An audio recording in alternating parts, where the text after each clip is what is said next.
Class 9th की अगर हम बायोलॉजी में बात करते हैं तो सेल ऑर्गेनेल्स में लाइसोसोम का, तो हम कहेंगे कि यह लाइसोसोम जो प्रेजेंट होते हैं, तो यह लाइसोसोम जो एनिमल सेल्स में प्रेजेंट होते हैं, प्रोटोजोअन्स में प्रेजेंट होते हैं, फंगी में प्रेजेंट होते हैं, और यह लाइसोसोम कुछ प्लांट सेल्स में भी प्रेजेंट होते हैं। हम कहेंगे कि यह लाइसोसोम जो एब्सेंट होते हैं, मीन्स डैट ये प्रोकैरियोट्स में एब्सेंट होते हैं, और साथ ही साथ यह लाइसोसोम जो मैमल्स के रेड ब्लड सेल्स यानी रेड ब्लड कार्पसल्स में भी यह लाइसोसोम जो होंगे वो एब्सेंट होते हैं। हम बात जैसे करेंगे कि अगर कहते हैं कि सेल के मतलब अंदर जो फ्लूइडी मटेरियल जो साइटोप्लाज्म कहलाता है उसमें यह लाइसोसोम प्रेजेंट होते हैं, लेकिन एक cell one cell contains one nucleus, मतलब एक सेल जो एक न्यूक्लियस को रखने का काम करता है। लेकिन यहाँ पे अगर हम बात करेंगे लाइसोसोम के अंदर तो कहेंगे कि one cell contains many number of lysosome, मतलब एक सेल के पास में ज़्यादा से ज़्यादा लाइसोसोम के नंबर्स उनके अंदर में प्रेजेंट होंगे, मतलब सेल के फ्लूइडी सब्सटेंस यानी साइटोप्लाज्म में प्रेजेंट होंगे। हम कहेंगे कि लाइसोसोम जो हमारा अगर स्ट्रक्चर के बेसिस पे और फॉर्मेशन की बेसिस पे करेंगे तो इसका फॉर्मेशन गोल्गी एपरेटस से होते हैं, यानी गोल्गी बॉडी से होते हैं। मतलब कहेंगे कि चार फोर जो होते हैं वो स्ट्रक्चर एक दूसरे से काफ़ी जुड़े हुए होते हैं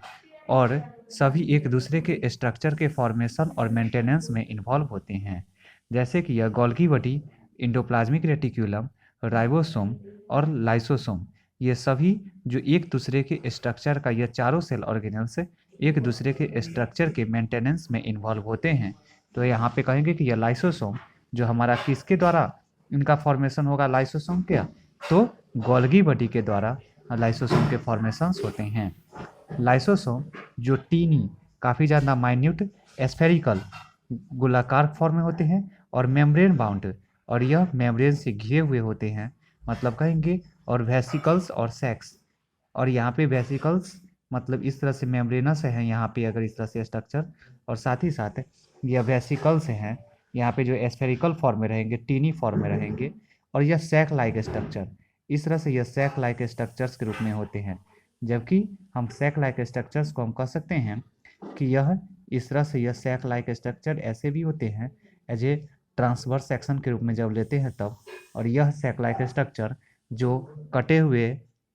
तरबूज के जैसा या फिर ढोलक के जैसा दिखते हैं। हम बात करेंगे तो यह लाइसोसोम जो अपने पास में powerful digestive enzyme as a hydrolytic enzyme रखने का काम करते हैं, जो डाइजेस्ट करने में इन्वॉल्व होते हैं। तो हम कहेंगे कि यह डाइजेशन में जो होते हैं हाइड्रोलाइटिक एंजाइम, जो पावरफुल एंजाइम लाइसोसोम के पास में, वह ऑर्गेनिक मटेरियल्स के डाइजेशन करने में इन्वॉल्व होते हैं। साथ ही साथ कहेंगे यह हाइड्रोलाइटिक एंजाइम जो बने हुए जो होते हैं वो रफ इंडोप्लाज्मिक रेटिकुलम से बनते हैं। हम अगर बात करेंगे लाइसोसोम के फंक्शन का तो कहेंगे कि लाइसोसोम जो इंट्रासेलुलर डाइजेशन में इन्वॉल्व होते हैं, मीन्स डैट यह सेल के अंदर के मॉलिक्यूल्स कंपोनेंट्स जो ऑर्गेनिक इन नेचर होते हैं उसको डाइजेशन करने में लाइसोसोम हाइड्रोलाइटिक एंजाइम की सहायता से करने में important role as a functionable form play करने का काम करते हैं।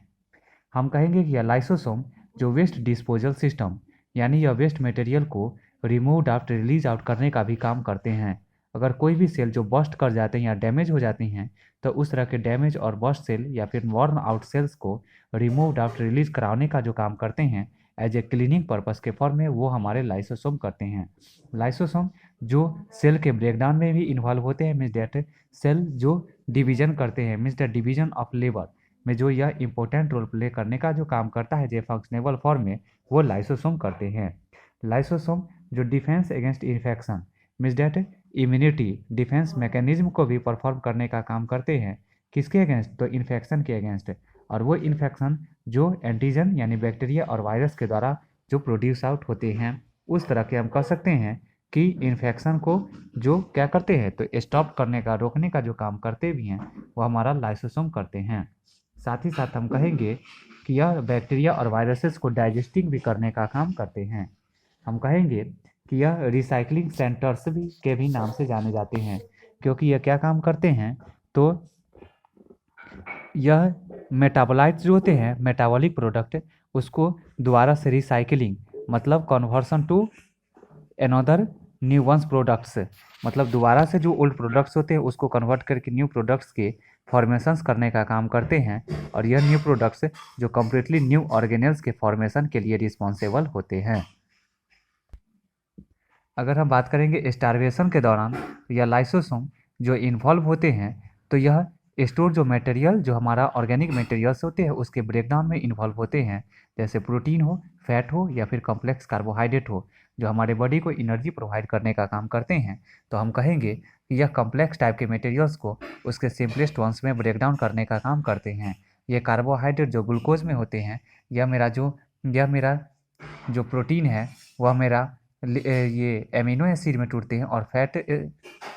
जो है वह हमारा फैटी एसिड में टूटने का काम करते हैं।